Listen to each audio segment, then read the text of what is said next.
History remembers Napoleon Bonaparte as, well, arguably one of the greatest military minds ever born. We're talking about a guy who nearly conquered all of Europe.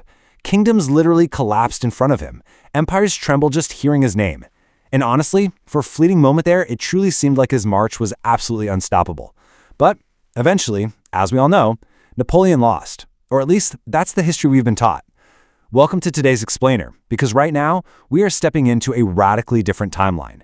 We're exploring a reality where Napoleon won everything. So in our real history, the invasion of Russia was basically the death knell of his Grande Armée. It was this brutal, agonizing retreat through the freezing snow that utterly shattered his empire. Hundreds of thousands of soldiers were just lost to the bitter cold. But what if we completely flip that fatal moment? We are dropping right into an alternate timeline where his greatest military disaster actually becomes his ultimate, undisputed triumph. A world where the winter doesn't defeat him and the entire globe is forced to bow. Okay, let's dive into this. Part 1. The battle that changed history. The domino effect of this alternate timeline kicks off with something as simple as the weather. Seriously. Step 1, the notoriously brutal Russian winter simply arrives late. And because that deadly frost holds off, we immediately hit Step 2. Napoleon's critical supply lines actually survive. They stay totally intact. So instead of starving and freezing to death, his armies remain fed, heavily armed, and totally fired up, which directly fuels Step 3, Moscow falls. But, and this is crucial, not as the burned-out, abandoned shell from our history books, it falls as a total, massive strategic conquest.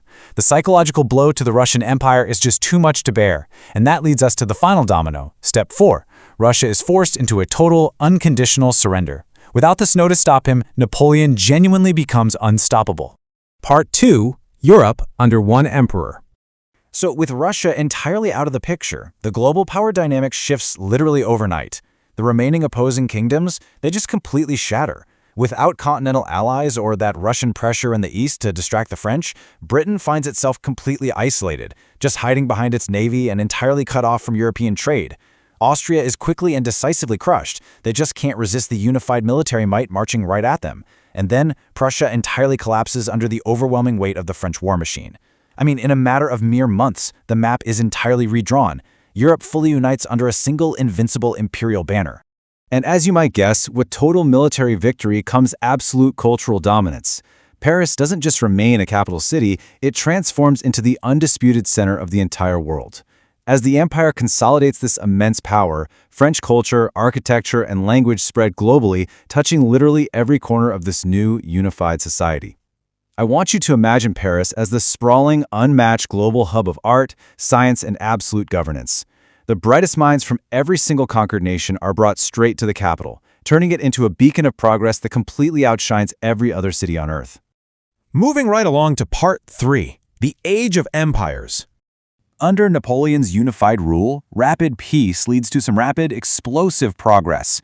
Human civilization accelerates at an incredible speed, and it's all based on 3 foundational pillars. First off, massive global trade systems are established. Without the constant blockades, embargoes, and endless wars between European neighbors, commerce just flows freely across all these newly opened borders. Second, advanced military technology absolutely thrives. The focus shifts entirely from fighting immediate neighbors to perfecting a singular, standardized imperial war machine. They're funneling vast resources straight into engineering and logistics. And third, the legal frameworks of dozens of nations harmonize under unified European laws, all heavily based on the Napoleonic Code. The entire continent operates on one streamlined system, pushing progress forward faster than humanity has literally ever seen before. But of course, there's a catch. Part 4, the dark side of total control. Because, let's be real, endless power inevitably changes the man who wields it.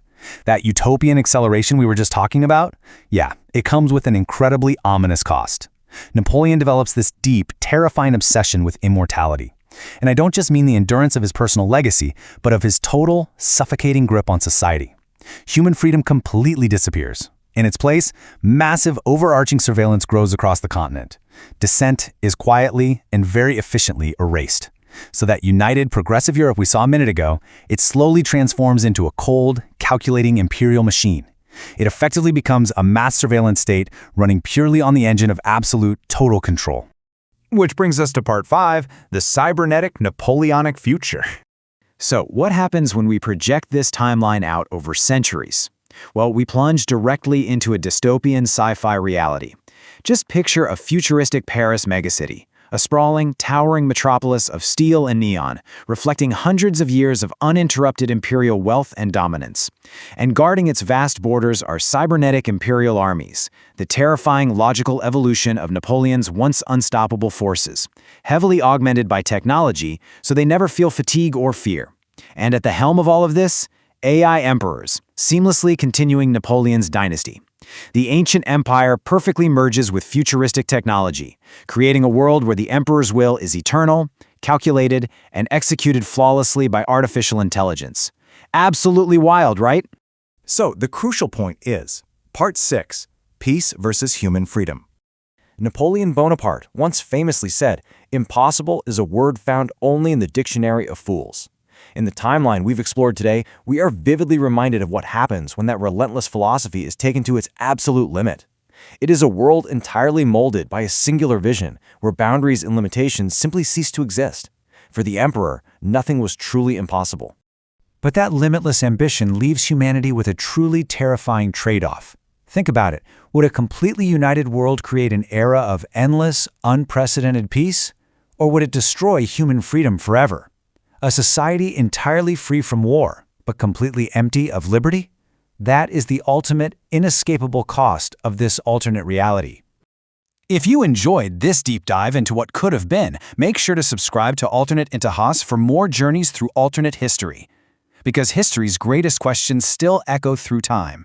And maybe, just maybe, in another reality, everything happened differently.